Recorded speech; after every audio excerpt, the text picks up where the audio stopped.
उत्तर प्रदेश कानपुर के अंदर एक राजू बूट हाउस नाम की दुकान होती है जो काफ़ी आलीशान बनी हुई थी और जिसके अंदर महंगे महंगे जूते चप्पल मिला करते थे।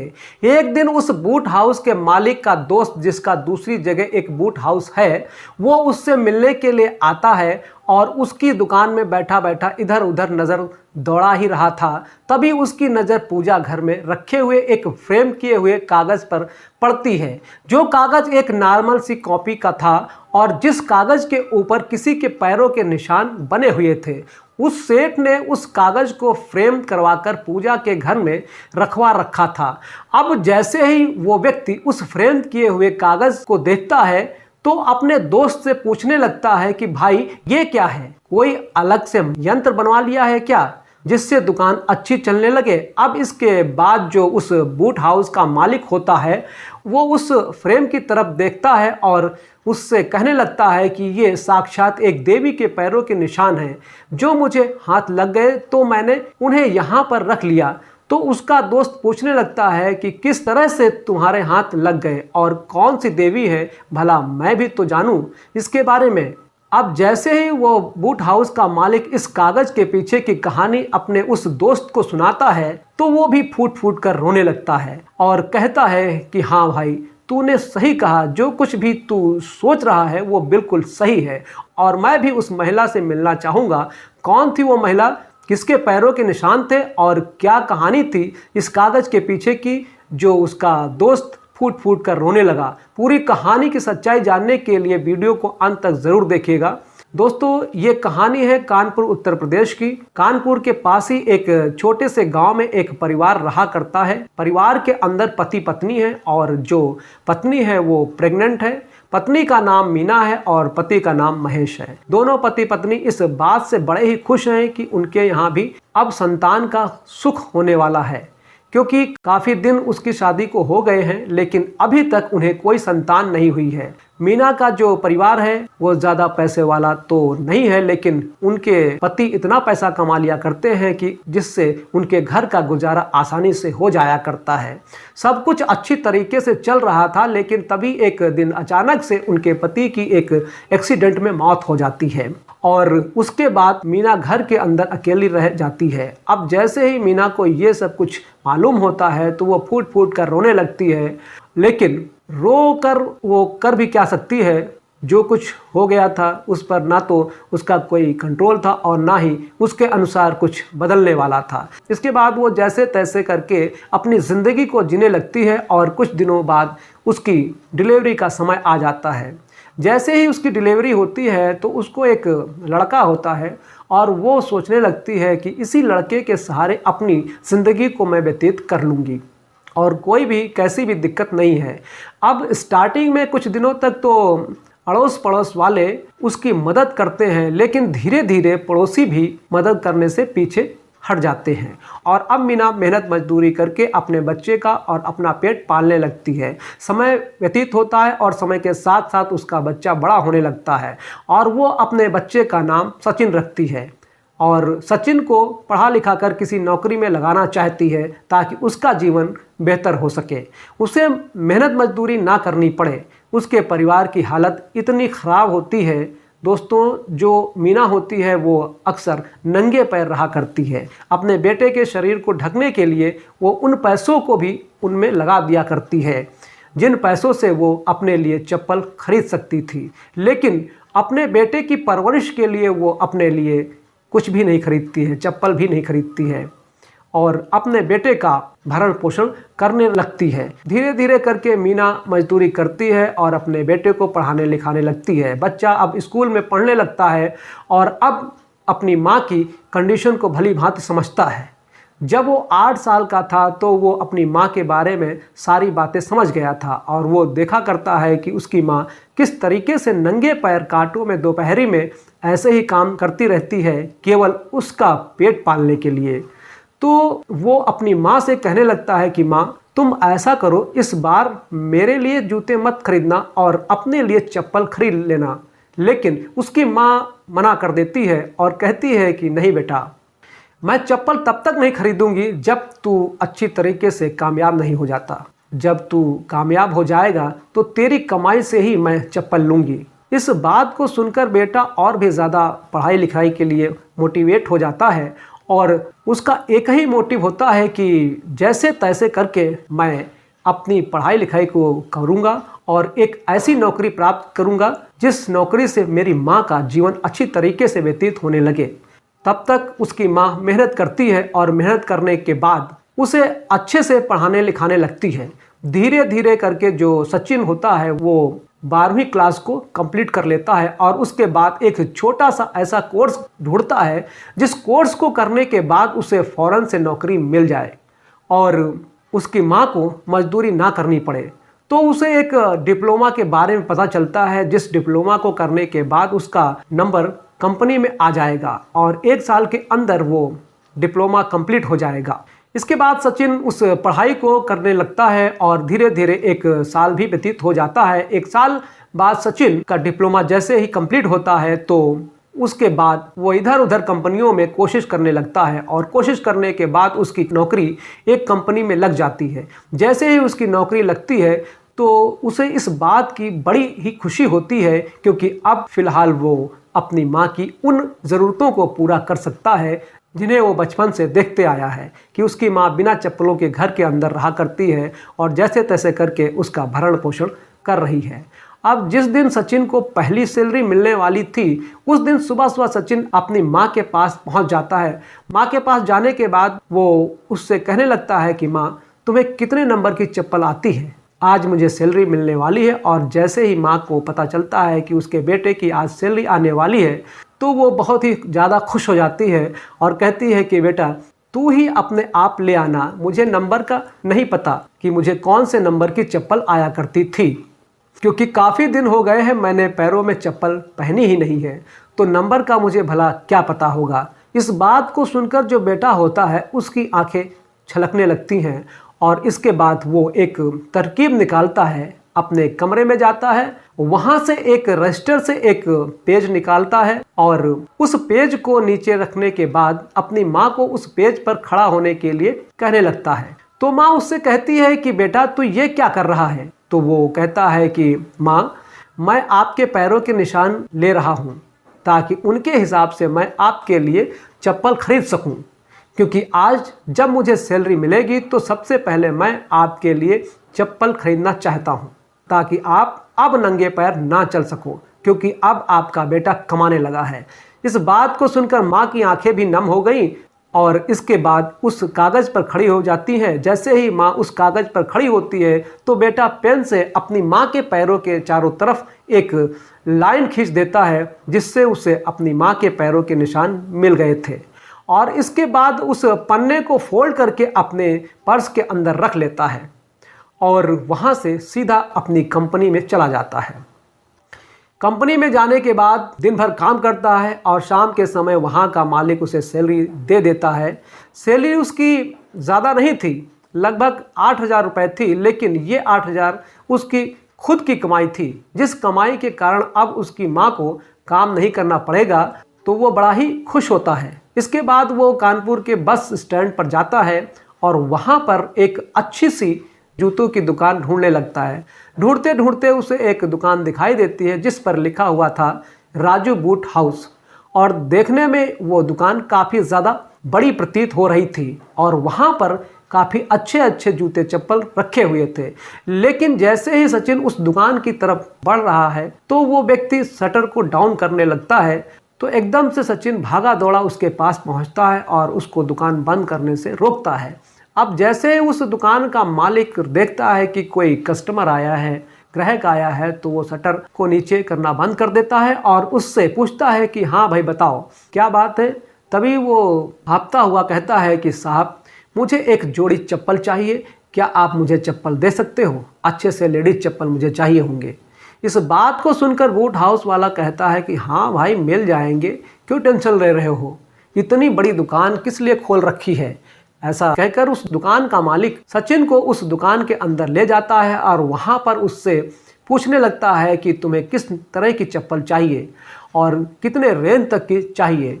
तो जो सचिन होता है वो बड़ी ही सहजता से कहता है कि भाई साहब आपकी दुकान में जितनी भी महंगी सी महंगी लेडीज़ चप्पल हो उस चप्पल को मुझे दिखा दो और उसी को मैं खरीदना चाहूँगा। इसके बाद जो उस दुकान का मालिक होता है एक बार तो सचिन की तरफ देखता है, क्योंकि उसके कपड़ों से लग नहीं रहा था कि वो इतनी महंगी चप्पल खरीद सकता है।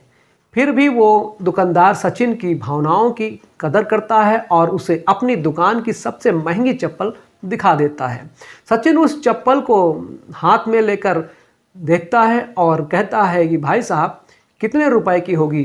तो वो कहने लगता है कि भाई साहब ये 1800 रुपए की होगी। तो अब जो सचिन होता है वो कहता है कि ठीक है, अच्छी चप्पल है और यही मुझे लेनी है। इसके बाद जो दुकानदार होता है वो उससे पूछने लगता है कि आपको कौन से साइज की चप्पलें चाहिए। तो जो सचिन होता है अपने पर्स को खोलने लगता है और उसमें से उस पेपर को निकालने लगता है। इतनी ही देर में जो दुकानदार है वो दोबारा से पूछने लगता है कि भाई साहब आप ये बताओ कि आपको कौन से साइज की चप्पलें चाहिए। तो सचिन कहता है कि ज़रा ठहरो, थोड़ा रुको, तो इसके अंदर साइज है और उस साइज को मैं आपको दिखाता हूँ। इसके बाद दुकानदार जिज्ञासा भरी दृष्टि से सचिन की तरफ देखने लगता है और जैसे ही सचिन उस पेपर को निकालकर उसके सामने खोलता है तो दुकानदार एकदम से हैरान हो जाता है। वो कहने लगता है कि भाई साहब मुझे तो आप पढ़े लिखे लगते हो, प्रतीत हो रहे हो, फिर भी आपको ऐसे साइज लाने की क्या ज़रूरत है? तो उसके बाद जो सचिन होता है वो उसे कहता है कि साहब ये मेरी माँ के पैरों के निशान हैं। मेरी माँ ने आज तक कोई चप्पल पहनी नहीं है जो उनके चप्पलों की साइज़ मुझे पता होगा। इसी वजह से मैं उनके पैरों की आउटलाइन बनाकर लाया हूँ। आप इनके हिसाब से मुझे चप्पलें दे दीजिए। अब दुकानदार जब इस बात को सुनता है तो उसे इंटरेस्ट आने लगता है और वो सचिन से उसकी माँ के बारे में पूछने लगता है। कहता है कि भाई चलो वो बात तो ठीक है, तुम्हारी माँ ने चप्पल नहीं पहनी है, क्या कोई उन्होंने मन्नत मांगी थी या कोई ऐसी मजबूरी थी जिस वजह से वो चप्पल नहीं पहन पाई? तो जो सचिन होता है अपनी और अपनी माँ की पूरी कहानी उस दुकानदार को बैठकर सुनाने लगता है। कहता है कि मजबूरी केवल इतनी थी कि उन्हें अपने बेटे का पेट पालना था और पेट पालने के लिए ही उन्होंने चप्पल नहीं पहनी थी। जो भी चप्पल के लिए वो पैसे अपने पास रखा करती, उन पैसों से मेरे लिए सामान ले आया करती और बचपन में कभी भी किसी भी चीज़ के लिए मैं ज़िद किया करता तो उस ज़िद को मेरी वो पूरी किया करती। लेकिन अपनी ज़िंदगी में आज तक मैंने उन्हें कभी चप्पल पहने हुए नहीं देखा है और वो धूप में और कांटों में इसी तरीके से नंगे पैरों से काम करती रहती हैं। इस बात को सुनकर जो दुकानदार होता है वो भावुक हो जाता है और आंखों से आंसू टपकने लगते हैं। जैसे ही सचिन उस दुकानदार को रोते हुए देखता है तो उसे पूछने लगता है कि भाई साहब आप इस तरह से क्यों रो रहे हो? तो दुकानदार कहता है कि भाई आप बहुत भाग्यशाली हो जो आपको माँ मिली है, लेकिन जिनकी माँ नहीं होती उनको ही पता होता है कि माँ ना होने का क्या गम होता है। दरअसल जो ये दुकानदार है उसकी माँ उसको बचपन में ही छोड़कर जा चुकी थी। उसके बाद ये माँ की कमी बार बार महसूस किया करता था और आज जब सचिन ने उसे अपनी कहानी सुनाई तो उस माँ के अंदर उसे देवी का प्रारूप दिखाई देता है और इसी वजह से वो फूट फूट कर रोने लगा था। सचिन दुकानदार को समझाता है और कहता है कि भाई साहब मेरी बस के जाने का टाइम हो रहा है, आप फ़ौरन से मुझे चप्पल निकाल कर दे दीजिए ताकि मैं अपनी माँ को ये खुशखबरी दे सकूँ, क्योंकि आज मुझे सैलरी मिली है और सैलरी मिलने के बाद मैं अपनी माँ को सबसे पहला तोहफा यही देना चाहता हूँ। इसके बाद दुकानदार उस साइज के हिसाब से सचिन की माँ के लिए एक चप्पल निकाल कर देता है और उसको देकर वहाँ से जाने के लिए कह देता है। लेकिन जैसे ही सचिन दरवाजे की तरफ बढ़ता है तो एकदम से दुकानदार उसको रोकता है और कहता है कि ठहरो भाई, 1 मिनट रुक जाओ। उसके बाद जो दुकानदार होता है अपनी दुकान में से उसी तरह की एक जोड़ी चप्पल और निकालता है और उसको देता है और कहता है कि ये लो भाई साहब, ये तुम्हारी माँ के लिए मेरी तरफ से तोहफा है और माँ से कह देना कि जीवन में कभी भी अब उन्हें ऐसे नहीं रहना पड़ेगा, क्योंकि उसका एक बेटा नहीं है, उसके 2 बेटे हैं। इस बात को सुनकर सचिन हैरान हो जाता है, क्योंकि उसने अक्सर सुना था कि अमीर लोग गरीब लोगों पर ज़्यादा रहम नहीं किया करते, लेकिन यहाँ पर इतने बड़े शोरूम के मालिक ने उसे एक जोड़ी चप्पल जिनका मूल्य 1800 रुपये है वो ऐसे ही दे दी थी। लेकिन फिर जब वो वहाँ से जाने लगता है तो वो शोरूम का मालिक उसे रोकता है और कहता है कि भाई एक छोटी सी गुजारिश थी तो सचिन उससे पूछने लगता है कि बताइए क्या गुजारिश थी। तो वो कहने लगता है कि आपकी माँ के पैरों के निशान जिस पेपर पर हैं, क्या वो पेपर मुझे मिल जाएगा। तो इस बात को सुनकर जो सचिन होता है फौरन से अपने बटुए से वो पेपर निकालता है और कहता है कि ये लो भाई, आप बेशक इसे रख लो और कोई भी कैसी भी दिक्कत नहीं है। उस पेपर को देकर सचिन वहाँ से अपनी बस पकड़ता है और बस पकड़ने के बाद सीधा अपने घर पहुँच जाता है। घर जाकर अपनी माँ को उन चप्पलों को दे देता है और दूसरी चप्पलों को भी दिखाता है। माँ जब पूछती है कि बेटा ये 2 जोड़ी चप्पल क्यों लेकर आए हो, तो वो कहने लगता है कि माँ ये एक तो मेरी तरफ से है और ये दूसरी चप्पल तुम्हारे दूसरे बेटे की तरफ से है। तो माँ पूछने लगती है कि दूसरा बेटा कौन है। तो वो उस दुकानदार के बारे में पूरी कहानी अपनी माँ को बता देता है और कहता है कि जिस पेपर पर सुबह मैं तुम्हारे पैरों के निशान बनाकर ले गया था, उस पेपर को उसने अपने पास रख लिया है। इस बात को सुनकर माँ को बड़ी ही हैरानी होती है और वो सोचने लगती है कि भला वो मेरे पैरों के निशान का क्या करेगा। तो सचिन बता देता है कि माँ उसकी माँ नहीं है और उसने कहा था कि आपके अंदर उन्हें देवी का रूप दिखाई देता है और वो कहता है कि आज से आप ही मेरी माँ हो। माँ इस बात पर ज़्यादा गौर नहीं देती है और कहती है ठीक है बेटा, कोई बात नहीं, तुम अपने काम को अच्छी तरीके से करो और अब ज़िंदगी को और भी ज़्यादा बेहतर तरीके से जीना है। इसके बाद जो वो दुकानदार होता है उन पैरों के निशान को अपने मंदिर में रख देता है और दूसरे दिन उस पैरों को ले जाकर उसको एक फ्रेम में लगवा लेता है। फ्रेम में लगवाने के बाद उसने उसे पूजा के घर में रख दिया था और रोज़ सुबह शाम उसकी पूजा किया करता था। अब ऐसे ही करते हुए संडे आ जाता है। संडे को मार्केट क्लोज रहा करता है। तो वो जो दुकानदार होता है वो सोचता है कि क्यों ना उसकी माँ से मिला जाए, क्योंकि जब उसने अपनी कहानी सुनाई थी तो अपने गांव का नाम और एड्रेस भी बता दिया था। तो इसके बाद जो वो बूट हाउस का मालिक होता है वहाँ से सीधा उसके गांव में पहुँच जाता है और ढूंढते ढूंढते उसके घर तक पहुँच जाता है। घर के अंदर उन्हें दोनों माँ बेटे मिलते हैं और जैसे ही वो दुकानदार उस माँ को देखता है तो एकदम से जाकर उसके चरणों में गिर जाता है और आशीर्वाद देने के लिए कहने लगता है। अब माँ इस बात को देखकर बड़ी ही हैरान होती है, लेकिन सचिन को पता था कि ये कौन है और किस वजह से यहाँ पर आया है। उसके बाद माँ कहने लगती है कि बेटा तुम कौन हो और इस तरीके से मेरे पैरों में क्यों पड़े हो। तो इसके बाद वो दुकानदार बता देता है कि माँ मैं वही व्यक्ति हूँ जिसने आपके लिए चप्पलें भेजी थी और मेरा शहर के अंदर एक बूट हाउस की दुकान है। इस बात को सुनकर माँ उन्हें बैठाती है। बैठाने के बाद उससे बात करने लगती है। बातों की बातों में वो अपनी पूरे जीवन की कहानी उस माँ को बता देता है और कहता है कि माँ बचपन से मैंने अपनी माँ को नहीं देखा, लेकिन जब आपका बेटा आपके पैरों के निशान लेकर मेरे पास पहुँचा और उसने अपनी कहानी सुनाई, मुझे बताई, तो मुझे लगा कि माँ का प्रारूप ऐसा ही होता है। वो बच्चे के लिए कितने सारे बलिदान दिया करती है। इस बात को सुनकर माँ को भी अपने बीते वो दिन याद आ गए थे जिन दिनों में उसने अपने बेटे के लिए बहुत ही ज़्यादा स्ट्रगल किया था और अपनी ज़िंदगी तक को दांव पर लगा दिया था।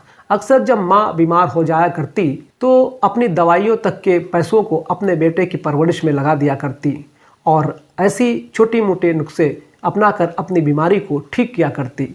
ये भी फूट फूट कर रोने लगती है और उन सभी के साथ सचिन भी बैठकर फूट फूट कर रोने लगता है। इसके बाद जो वो बूट हाउस का मालिक होता है वो बार बार उस बुज़ुर्ग महिला से मिलने के लिए आया जाया करता था और वहाँ पर घंटों तक बैठकर उससे बातें किया करता था। अब दोस्तों वो अपनी फैमिली को भी वहाँ पर लाता है और दोनों के घर जैसे रिश्ते बन जाते हैं। एक दिन वो अपनी दुकान में बैठा हुआ था और तभी उसका एक दोस्त जो कि बूट हाउस चलाया करता है वो उसके पास आता है और इन पैरों के निशान के बारे में पूछने लगता है। तो वो बूट हाउस का मालिक उसे पूरी कहानी बता देता है और कहानी को सुनने के बाद उसकी आंखें भी नम हो गई थी। तो दोस्तों ये थी आज की कहानी जहां पर एक माँ ने अपने बेटे की परवरिश के लिए नंगे पैर रहकर मजदूरी की और जब बेटा बड़ा हो गया, कमाने लायक हो गया, तो उसके बाद बेटे ने माँ के लिए कोई भी कसर नहीं छोड़ी। आप क्या कहना चाहोगे सचिन के बारे में? आप क्या कहना चाहते हो उस माँ मीना के बारे में? आप क्या कहना चाहते हो उस बूट हाउस के मालिक के बारे में। आपकी जो भी राय है वीडियो के कमेंट सेक्शन में लिख सकते हैं। कहानी अगर अच्छी लगी हो तो वीडियो को लाइक कर दीजिए और अपने दोस्तों में शेयर कर दीजिए। और हाँ, यदि आप हमारे चैनल पर पहली बार वीडियो देख रहे हैं तो कृपया करके चैनल को सब्सक्राइब कर लीजिए ताकि हमारा हौसला बना रहे। धन्यवाद। जय हिंद।